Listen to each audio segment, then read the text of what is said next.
Well, good afternoon, everybody. Welcome to the Lunch and Learn put on by the Education Committee. We're going to wait just a few minutes in case anybody is running late, and then after that, we'll introduce the speaker and we'll take care of a few housekeeping items, and we'll move on with the presentation.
All right, well, it's three after. Let's get this thing started. I'm Michael Manthei, the moderator for this session.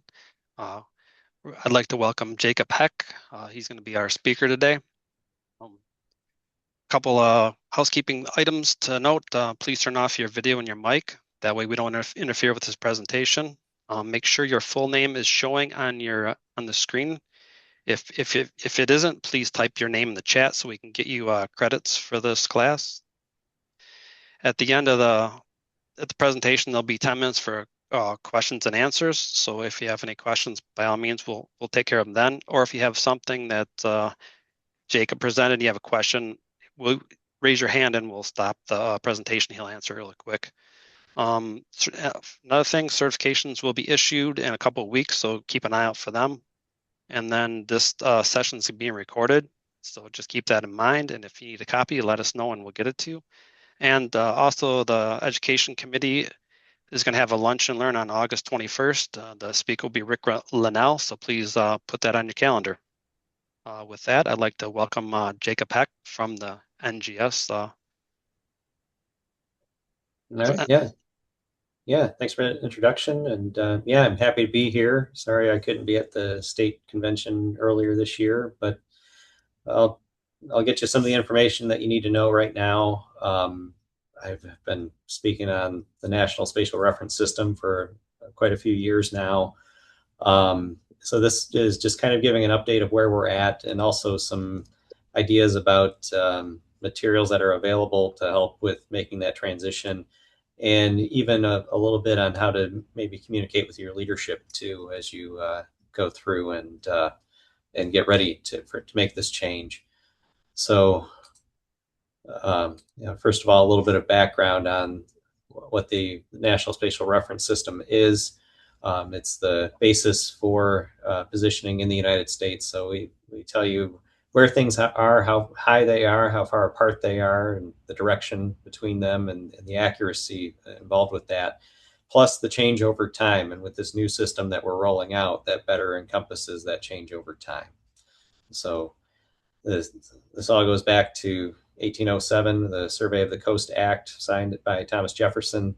Um, and you could even point before that in the Constitution, there's that weights and measures clause that I think this aligns with. So making sure things are consistent all across the country. So we tell you where zero is and how to measure from it. So a little bit of a background on datums. Geospatial datum is especially a reference for where. So it tells you the origin. So where is zero? Where do we begin all of these things? The orientation, which direction is north, which way is up, as well as the shape. What mathematical surface are we using to represent the Earth? So it's a baseline map that tells us where everything is, and even slight changes can make things appear to move. So, and why does this matter? Well, for accurate navigation, reliable mapping and surveying, and for consistent data integration across federal agencies and sectors. Um, so if your data doesn't match the datum, your map isn't telling the truth. And these are a fundamental part of the NSRS. So here, the National Spatial Reference System, this is the basis for positioning in the US. Currently, the system that we have today, we use the North American datum of 1983 for the horizontal positioning, latitudes and longitudes, and ellipsoid heights, because those are not physical quantities, those are geometric quantities, anything derived from GPS. And then for the vertical, we have the North American vertical datum of 1988 and AVD 88. And there we have limitations to both of those systems. And one of the major ones is they were not designed to work together. The horizontal control was treated one way, vertical control was treated another way. But in the current system that we have today, with things being so primarily accessed through GPS, through GNSS, we do need to modernize this so that they can play nicely together. It was kind of interesting that back in the day, the horizontal branch at NGS wouldn't talk to the vertical branch. The triangulation field party would walk right by a leveling control mark and set a brand new mark right next to it. So they weren't connected at all. And even back in the office, the computation teams, they even played on different softball leagues or on different softball teams in the league. So today we primarily access this through passive geodetic control. And I know you're all familiar with this. You go out, you find the mark, you dig up the data sheet, and you start measuring from there using the values that we print on this sheet of paper. Here we have a map of the original, or of what the control networks looked like not that long ago. So the horizontal control network in 1983 was made up of all of these triangulation marks across the country. The vertical control network was leveling marks, and it took a long time to build this. It took many decades and over a century to get this far. We had field crews out there where they spent their entire careers moving from one part of the country to the next. Dave Rigney, if you remember him, my predecessor is the Michigan State Geodetic Advisor for NGS. He grew up on the field party. His dad worked for NGS, and that involved with how much he moved around. He went to 12 high schools. I remember him telling me that. So that shows what kind of a commitment it was to build this network, to build the system that we have out there today. And updating it is a major undertaking beyond that. So we're moving towards the modernized NSRS, and this is going to better capture those changes over time, but it also enables the vertical and the horizontal to work together. So we define this as a series of plate fixed terrestrial reference frames. So instead of in this region using NAD83, we will be using NatRef 2022. And for heights, we'll use a system called the North American Pacific Geopotential Datum of 2022. And those are designed to work together. So to access heights in NatGD 2022, you first go through your GNSS observation in the terrestrial reference frame. So they are designed to work together. And why are we doing that? Well, because of plate tectonics. Things are moving. And especially if we're using satellite-based positioning for terrestrial applications, the continent moves and the satellite just the satellite positioning moves at its own rate. So it so this plate rotation has to be accounted for. So, and then the other major update that we're doing here is we're better accounting for the center of mass of the Earth. And then again, that means that the satellites that we use for positioning will be in the same system that we're using here on the ground. The vertical system and the horizontal system are both defined through that center of mass of the Earth. So everything is designed to work together now.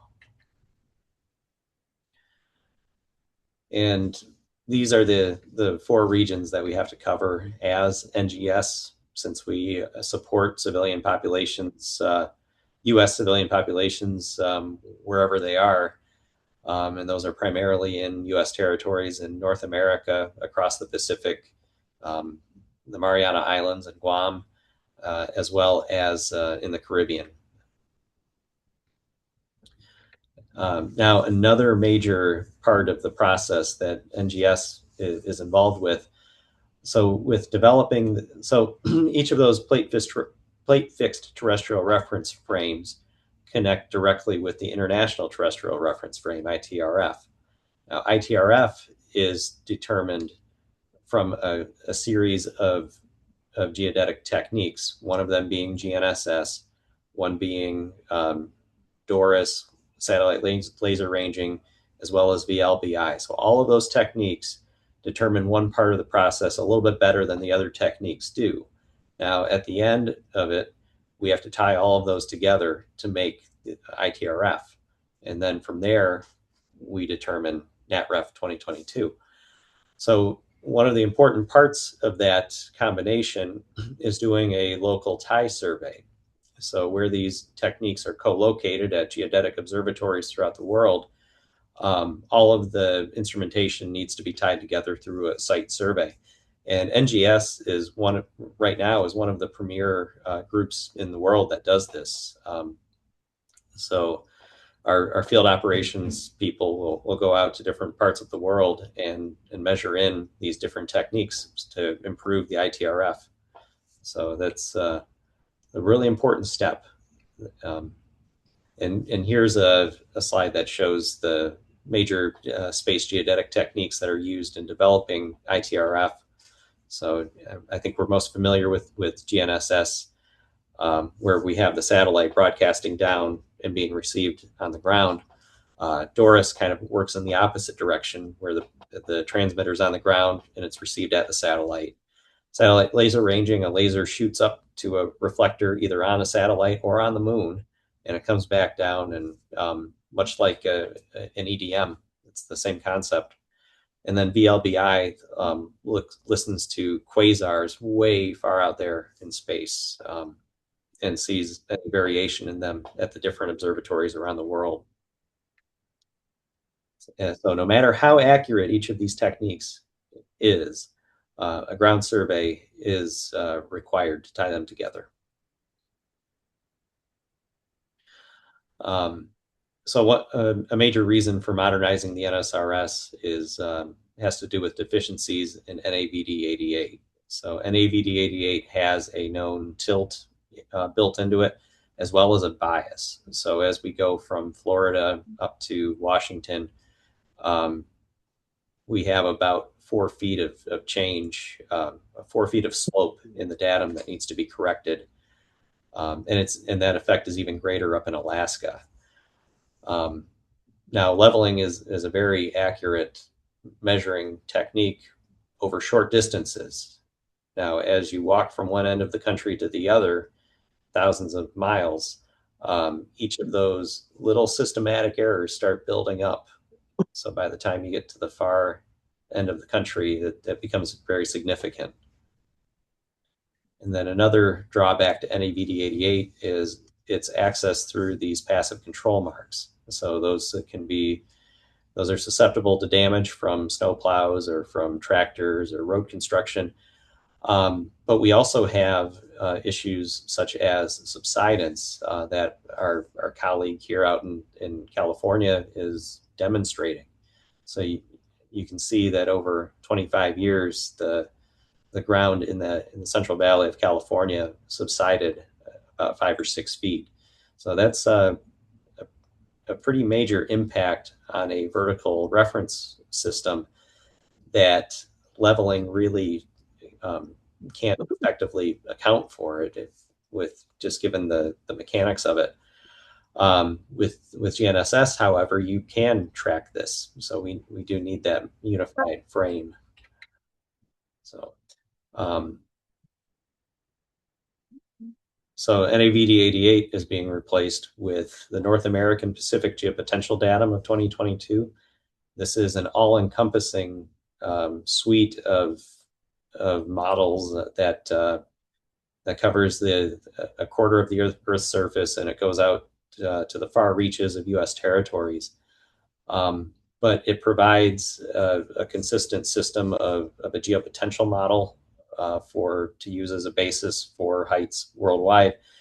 It also includes deflection of the vertical, surface gravity, and geoid undulations. And that's what we primarily use when we get our measurement from GPS. We apply that geoid undulation to get our orthometric height, something that's usable to us. So NAPGD 2022, in its essence, it's defined as a single value of geopotential, W0 meters squared per second squared, a theoretical physics thing. But we realize it, though, through this geoid model, and then we access it through primarily GNSS. So there's the added benefit here that I had addressed before, that now all of these systems are designed to align with the center of the Earth. Now with NAD83, we tried to do that, and we did a pretty good job, came within about 7 feet of the center of the Earth, which is, that's a pretty good measurement when you think about it. And satellite observations were used, but this was very early on, before the GPS era really became usable. So there were some biases built in here. Now, with both of these being geocentric, it eliminates inconsistencies with the datums. Again, vertical and horizontal are designed to work together, and it's aligned to work with GNSS, what we use so much in our daily lives now. And so this equation, this is the definitional way of determining orthometric heights, that capital H. So capital H is equal to little h minus the geoid undulation from the geoid model. And there's also that time component built in there. So your heights are determined at a specific time. And as we move forward, make sure times are tied to your data, to your surveys. So shift and drift, we've got a sudden, so as we transition to the new system, first of all, we'll have a shift that will cause all coordinates to change from where they are now to their new values. And that change will be somewhere on the order of about 1.5 feet to 12 feet horizontally, and then up to about 6 feet vertically, depending on where you are. So these are for heights and latitudes and longitudes. And then the state plane coordinates are being overhauled as well to the series of low distortion projection zones. And those will change by a lot more with new false northings and false eastings. But beyond that, we'll have a slow, continuous drift due mainly to plate tectonic rotation. And this drift will be about up to about 4 inches per year in some of the most extreme areas. In this area, it's more like 1 to 2 centimeters, about an inch per year. But with the modernized NSRS, we have those plate rotation models built in, so a lot of that work is done behind the scenes to keep up with where your coordinates are. So and time is part of that definition as well. So coordinates in the modernized NSRS will always have a date. And the system that we're working in now, NAD 83, 2011, EPIC 2010, that's really getting us ready to move to this NatRef 2022, EPIC 2020.0. So we're getting used to that with our current workflows as it is. So this change shouldn't be that daunting, um, especially given the tools that NGS provides. So here's a map showing the overall estimated horizontal shift from NAD 83 EPIC 2010 to NatRef 2022 EPIC 2020. And over Michigan, we're in that about 4 foot range, 4 foot, almost 4.5. And that's in the latitudes and longitudes. That's not in the projected coordinates, the state plane coordinates. This is only in latitudes and longitudes. And then similarly in the vertical, going from NAVD 88 to NatGD 2022, we're looking somewhere in the heights going down by about 2 feet, that range over Michigan.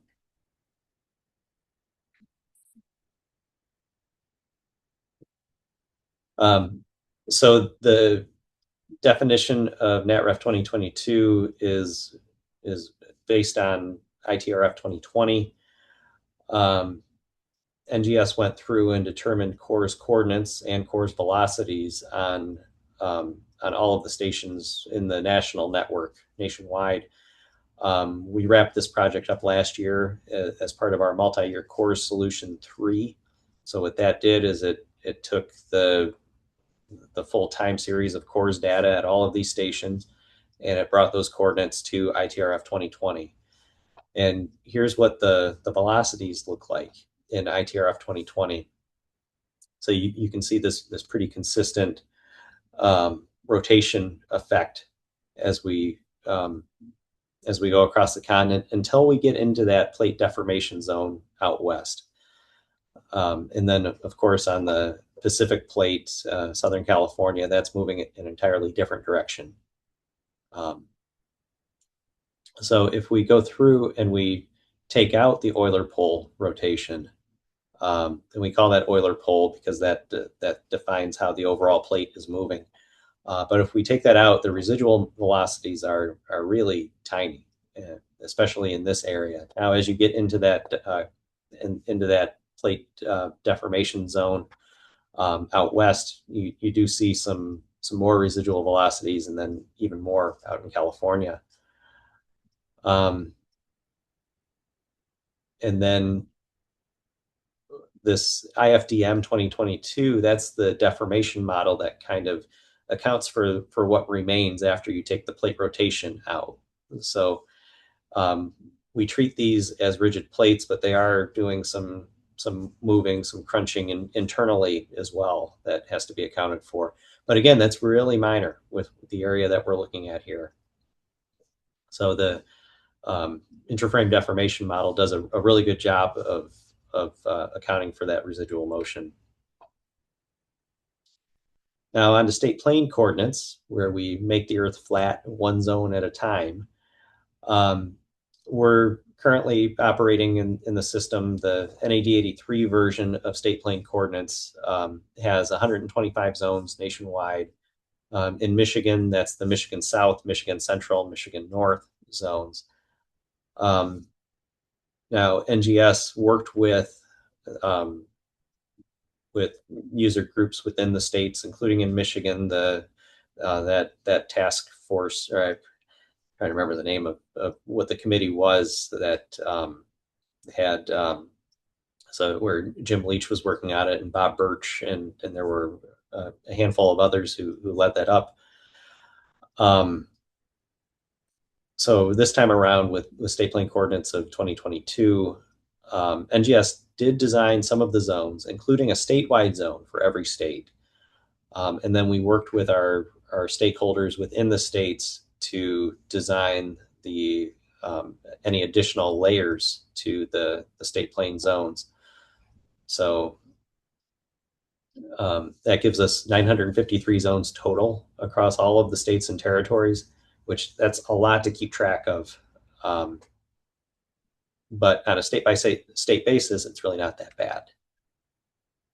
Um, so here's a map that shows the distortion that comes in with the statewide zones for each state. And in Michigan, you can see that we have this oblique Mercator projection.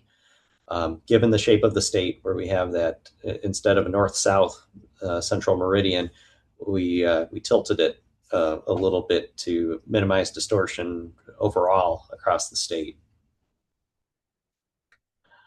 Now here's a map that shows 844 zones, where this shows the low distortion projection zones for the various states. Now you can see that some states opted to only go with the statewide zone. That's what they wanted, so that's what they're using. And that includes like North Carolina and South Carolina. It seemed like that was more popular out east.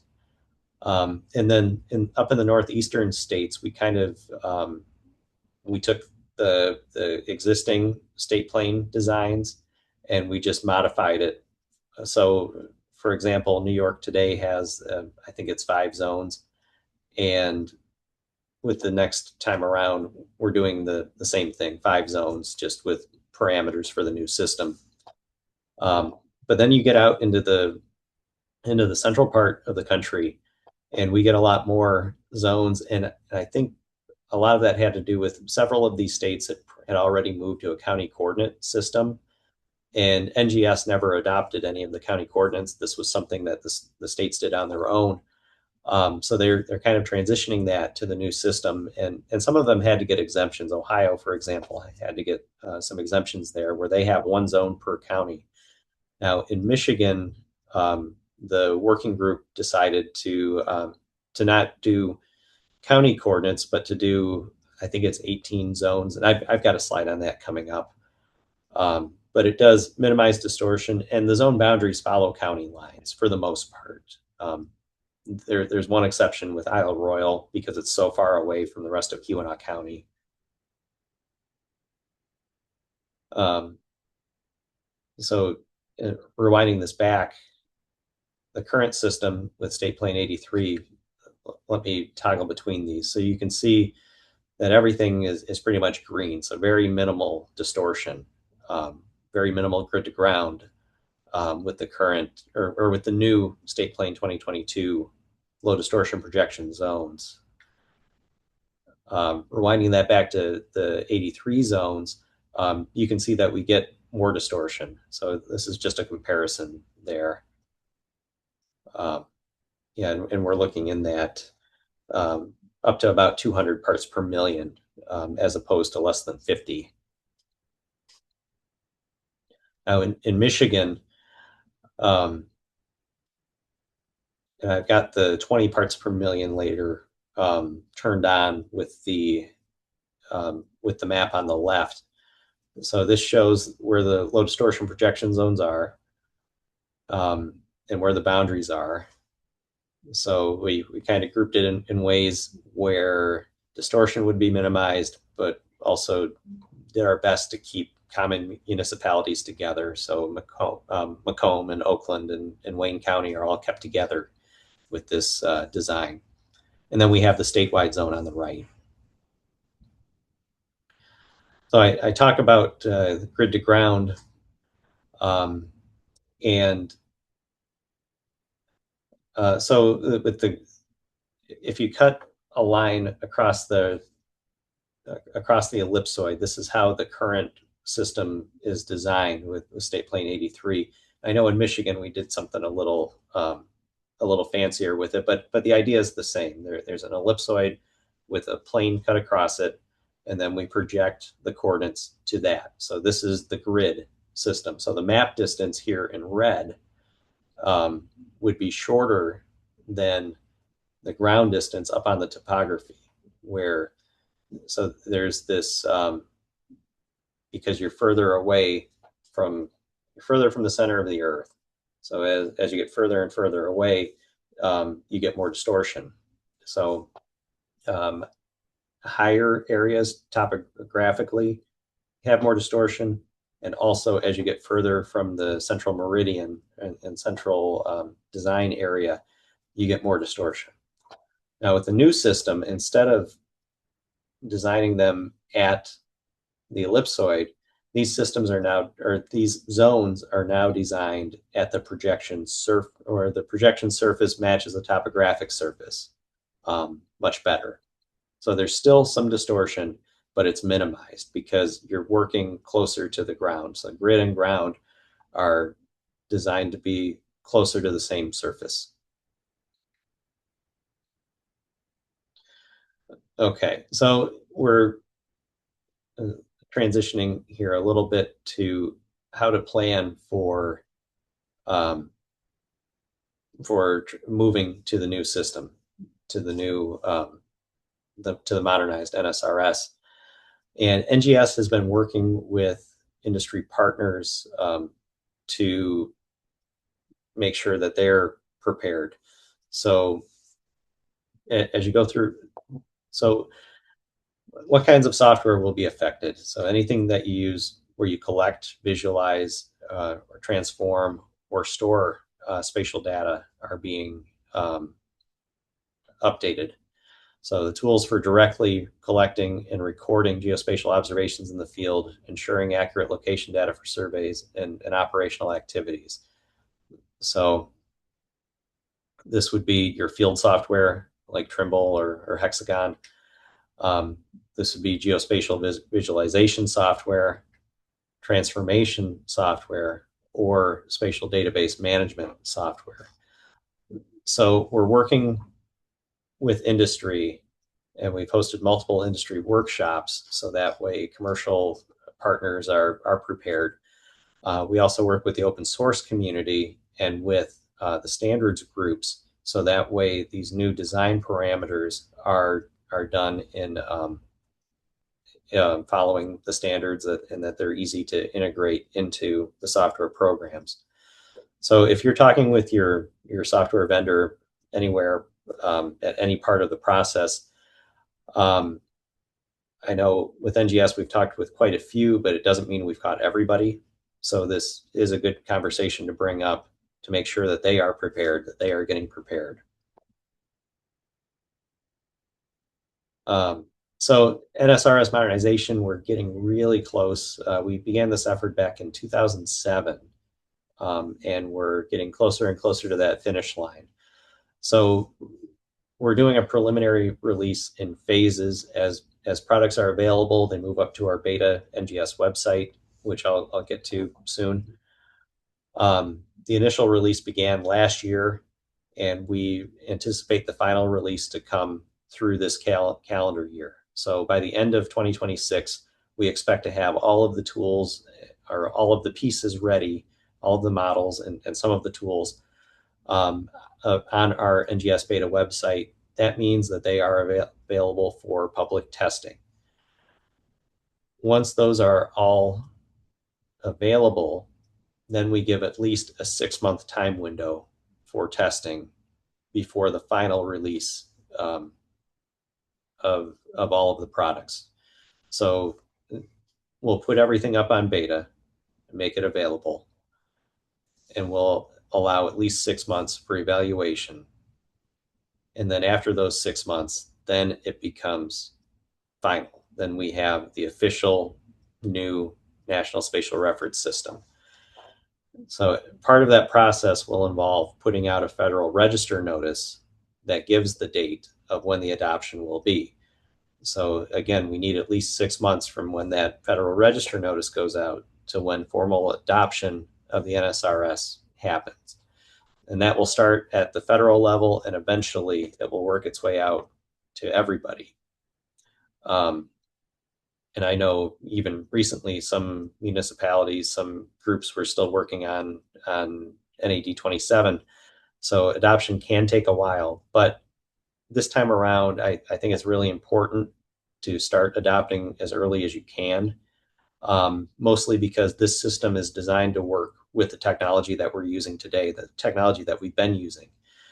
Um, we've had a lot of changes in the last 40 years, and we're finally catching up to that. So adopting the modernized NSRS will help workflows, that will help to um, it will help with making things line up the way that they should. So um, so we expect by sometime over the summer to have the last pieces available up online. Um, and we've been on a pretty good track um, since about last year. So we'll see when we will let you know when those products are available. So I mentioned the NGS beta website. So as products are available, this is where they go. I encourage you to go to that website and start checking these things out. So we have some really nice map viewers of things um, like the North American Pacific Geopotential Datum of 2022. Um, it shows differences. It shows changes that are going to happen to heights. It shows the impact of these geoid models, and it gives the surface gravity model and all of those things. We also have the Euler pole parameters available, the primary definitions for the terrestrial reference frames. And we have the state plane coordinate viewer. So you can go in and check out the different zone designs based on of where you're working. And there's also the a preliminary version of NCAT, our coordinate conversion and transformation tool, that enables you to take coordinates and project them into um, what they'll be for the 20 for state plane 2022. So this state plane coordinate of 2022 experience, here's the link for it at beta.ngs.noaa.gov/spcs. You can check out what the distortion values will be, and you can check out where the zones are and which zone you'll be working in, depending on where you are. So I mentioned NCAT, so that currently has the state plane coordinates of 2022 built into it. So you can take it. So right now it doesn't change anything between NAD 83 or NetRef 2022. That functionality will come later, but for now you can at least put in your I think it's NatRef 20, yeah, your NatRef 2022 coordinate or something similar to it, and see what the projected coordinates will be. And then here's that interactive map for GeoID 2022 and all of the NapGD 2022 products. So um, a few tools that we have available now on our full production website. We have this mark recovery webpage that is really useful for submitting mark recoveries, for looking up information about survey marks. We've done a little bit of an overhaul where data sheets are still available, of course, but we've redesigned how we present that data as well. So we do have these interactive maps with where it's easier to bring up the photos. It's easier to bring up information about the surveys that these marks were a part of. So this is worth going and checking out. We also have the NGS map. It's run through an ArcGIS web app, and Yeah, I just think it's a lot nicer than that old Data Explorer. It's easier to go in and look at the map and find what you're looking for. And I had mentioned that we're upgrading our data delivery, and this kind of gives um, a sneak peek into what data delivery will look like in the modernized NSRS, where we're making it a lot more flexible with the information that can be shown on it. Data sheets are pretty rigid. There's not much more that can be added there. But the passive mark pages do a really good job of showing what's available data wise at a mark. And we have new cores pages as well that show things like data availability, quality metrics, history of the stations, photos. Um, so if you're looking to use a cores for an Opus project's processing or something, you can go there and it makes it easy to see how well that station is doing. And here's a zoom in on the passive marks page. You can see there's more information than what we typically have on the data sheet. You can see the leveling projects that it was involved with. Um, and it's just more colorful. It's easier to see the photos. Okay, so now I'll shift to talking about Opus a little bit. So, um, yeah, I've been as I've been talking to people lately, it seems like there's been some confusion about what's going on with Opus as we modernize the NSRS to the 2022 datums. Um, so um, we're going through and making some changes. We had a communication about it last summer that I'd like to clear a couple things up regarding. Um, Now, I'm sure everybody uses Opus here. Oh, let me go back. Okay. But right now we have three flavors of it. So there's the Opus static. That's the typical Opus where you collect your Rhinox file, upload it, select the antenna type, and put in the antenna height and send it off, and you get coordinates emailed to you. Now, Opus static requires a minimum of 2 hours. If you submit less than 2 hours of data, you can upload it to what's called rapid static, and that uses a different algorithm for figuring out your coordinates. Um, and then there's also Opus projects where you take your Opus solutions that you upload, minimum of 2 hours, and then you can do a network adjustment on them. And Opus projects gives you the ability to blue book.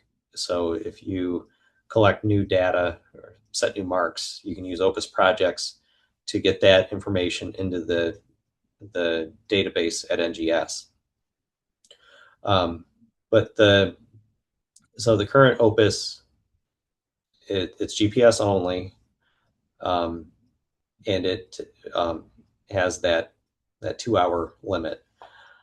Um, Now, Opus is popular, continues to be used more and more, and you can see how much that has grown in the last about 5-10 years. So it's a really good way for deriving precise positions and for gaining access to the NSRS. Um, so last year we Opus static and Opus rapid static, that 15-minute to 2 hour version, combined to produce nearly 2 million solutions.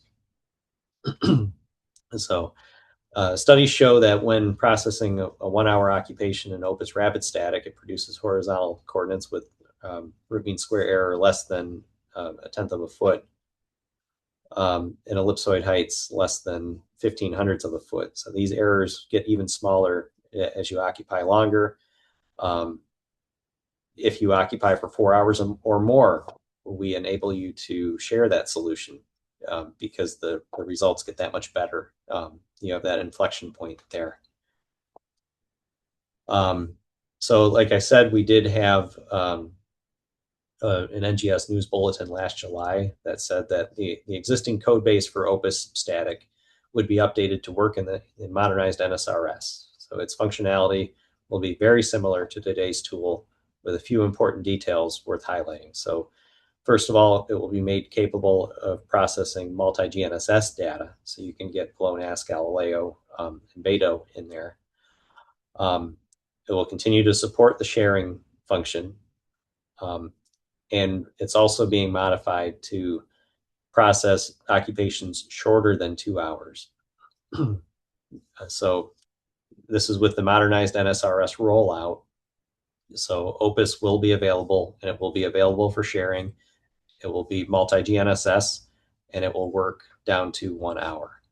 Now, Opus Rapid Static will not be modernized. So that comes from an algorithm, a code database that's not very maintainable.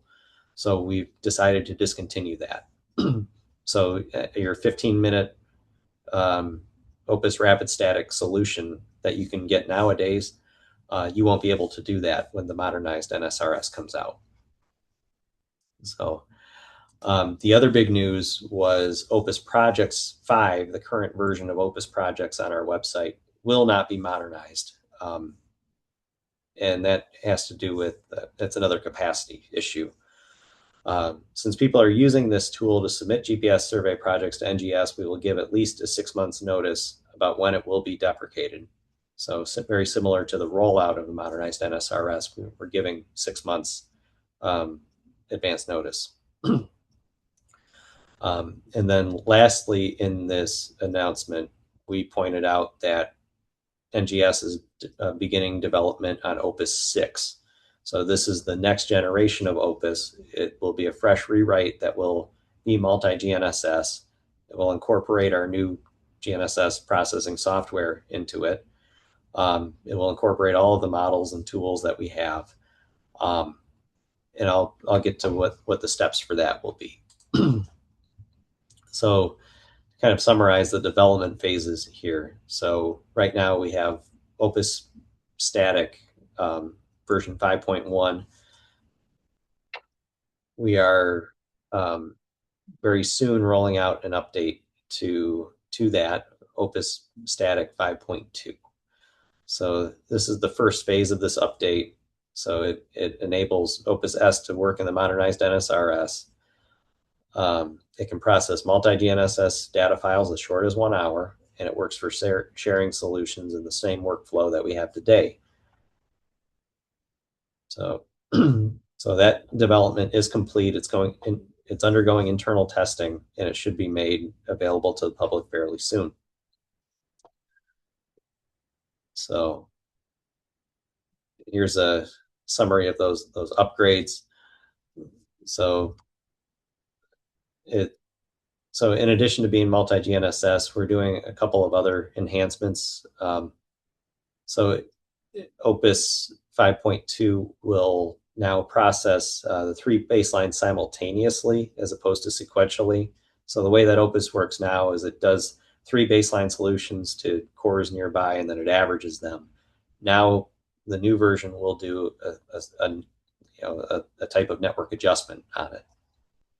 So this lets us more rigorously estimate the solution at the rover by least squares, and then we can get formal error propagation. So instead of using the peak-to-peak errors like we have today on the Opus reports, the new Opus reports, the Opus 5.2 reports, will give standard deviations. So that gives you a better statistical analysis of what's going on.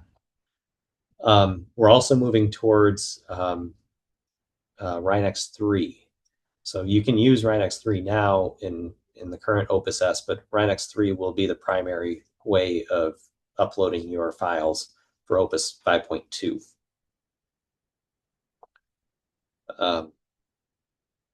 And then, so Opus 5.2 also has enhanced algorithms for picking base stations, and we give you the ability to override them as well. So solutions will be given in the modernized NSRS, and state plane coordinates of 2022 will be provided in both meters and international feet. We also have a new JSON report structure that's easy to integrate with other geospatial softwares. So then next the next phase will be this Opus 6.0. Um, and then what this will do, so we're redesigning Opus. So we're starting it in a cloud native architecture that enables it to be scalable. So during our Opus projects trainings, if you've taken one of those with NGS, there's always a really long lag time when everybody in the class starts submitting their projects all at the same time, starts submitting their solutions. With this cloud native architecture, we expect that should eliminate that delay. Um, so and we're coming up with better recommendations for selecting base stations. We're making it multi-GNSS using our MPages processing software. And Opus 6.0 will be single occupation on a single mark. And we're giving the sharing capability with it as well. And we're making it easier to upload multiple files on that mark, and to perform different checks on it. So it's going to be um, it's time that we went through and overhauled the Opus software. Now for the sharing capability, we are setting it up so that way to share a solution, it requires multiple occupations. And then that way you have redundancy. That way you have a way of determining the statistics and identifying blunders, uh, incorrect antenna heights, those kinds of things. So I said that with Opus projects going away, we will have a gap in that service. This Opus 6.0 can fill some of that gap. To me, this is like we're doing a single point Opus project where you have all of the pieces there. You're just not doing a network of marks. It's only a single mark. So this will get you good NGS coordinates on these marks, and then that data will be adjusted in the subsequent reference epoch coordinate adjustment, which NGS will be doing on more frequent update cycles anyway. And then Opus 6.1, once Opus 6.0 is done, then the next phase will be to build what we're calling Opus 6.1, which will enable campaign style surveys. So much like what Opus Projects does today. It'll do network least squares adjustments using our new software for that. And it will enable projects to be submitted to NGS for review and inclusion in the database and the next reference epoch coordinate adjustment. But it's also being built for additional survey techniques. So the primary design will be for GNSS, and then we plan on integrating leveling into it, classical angles and distances, and eventually, hopefully, gravity and other techniques like that. So that's the reason for the major overhaul is we can't just keep tacking those things in there with the system that we have today.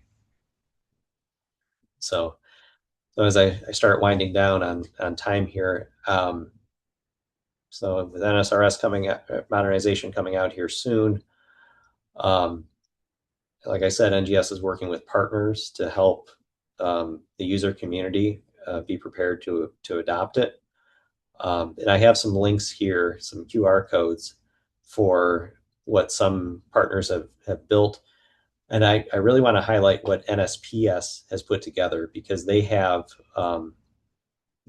a story map that explains what the changes are going to be, what that means for surveyors. But um, NSPS also has a series of documents that can be adapted that you can take and you can rework for approaching senior leadership, to ask for the resources to go through and update your data sets, and evaluate your data sets. Those kinds of things take resources, and it's typically senior management who allocates those resources, and it's also senior management who doesn't understand what's going on at that level. So NSPS has some good tools for helping out getting that message across. And then of course NGS has educational resources, training videos, lessons, webinars, presentations. Our website has a lot of good stuff on it. So I'll go ahead and stop it there. So I want to thank everybody for the opportunity to speak. And have there been any questions coming in? I haven't really seen the chat box. No, I haven't seen any. Just want to remind everybody that there's a few people that your name is not fully listed on your login here. So if you want to get credit for this, please type it in the chat, your full name, so we can get you credit for this class. If anybody has a question for Jacob, now would be the time. And thank you once again for Jacob for presenting. It's definitely some good and useful information. It's going to affect us all. Yeah, and I think a lot of it's a repeat. I've been telling this story again and again over the years. I know those changes to Opus, I think were some newer news, and you know, I've seen kind of a variety of reactions to that, where some people aren't very fazed by it because of just how they use Opus nowadays, but then others, really rely on Opus projects to do the work that they do. Um, so they're it's going to take more for them to adapt. But I think the bottom line is we're trying to get the word out there ahead of time. So any major changes that we make, we put out communications about it.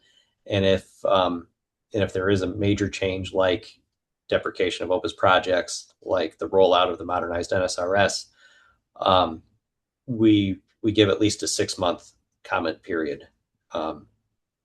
And that's sometimes that's required even with with the NCAT tool that I showed. Somebody identified a very specific problem with one of the zones there. um, so we do like that feedback. We take that feedback. um, I should have included that. We do have an ngs.feedback@noaa.gov email address, where if you, and that's kind of posted all over the website. So if you do see something that needs to be addressed, please let us know. Or if we're doing a good job, that helps too. Yeah. So I thought I saw a chat come in. I had a question, Jacob. This is Stacy. Yep. Hi, Stacy. Hi. So you had mentioned that there was going to be about a 2 foot elevation change. Did you mention what the shift was horizontally that we'll see across Michigan? I did. I think it was about 4 feet, but that's in Okay. latitude and longitude. When you're Right. using your low distortion projection, there's the false northing and false easting associated with that. So that'll change by like 10,000 feet or something obvious. Okay. And then I had a question about some of those workshops you'd mentioned as well. Do you know if they cover integrating old data with new data, or do you or NGS kind of recommend how um, the industry should handle that? Um, that in in some ways that's kind of a case by case basis, depending on what your workflow is and what the needs are. Um, I I think I guess my recommendation, my gut, my thought on it is, once the new system's available, start new projects in the new system and continue to use the old ones to wrap up the old projects. However, when you come back 10, 15, 100 years later and you have to build on the old, build off of old plans, off of the old projects, at that time, either do a resurvey or readjust the data into the new system. So as you collect your survey data, hold on to that raw file. Don't just use the derived coordinates, but use the original um, vector information as well. And then, yeah, I guess we have that 3 tier system where if you go out and resurvey, that's the most accurate, but it's also the most costly, most time consuming. There's the readjust, that's the middle ground in accuracy as well as in cost.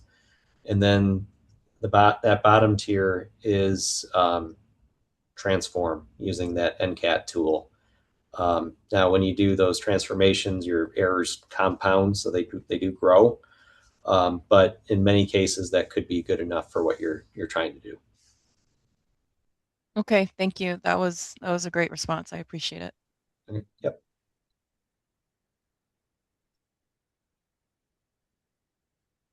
Okay. Well, Hey, any other questions? I see we're at noon. hey, Jacob, one quick question for you too. This is Phil. Great presentation. Um, I think I probably know the answer to this, but will the 22 datum adjustment affect WGS 84 at all? No. Okay, that's what I thought. And NGS does not support WGS 84, correct? Yeah, it's kind of an apples and oranges thing.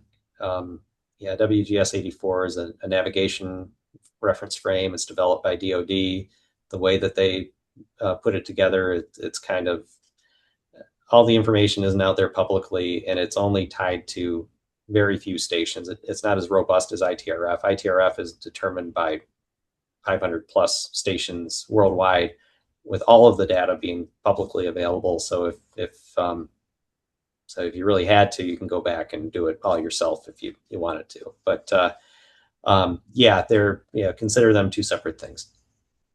Thanks.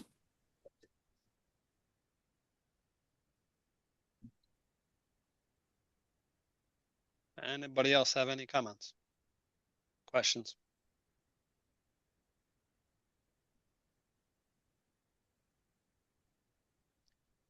All right. Well, thank you everybody for joining. We hope to see you at the next Lunch and Learn in August. Thank you. Thank you. So everybody, Thanks, Jake. Joe.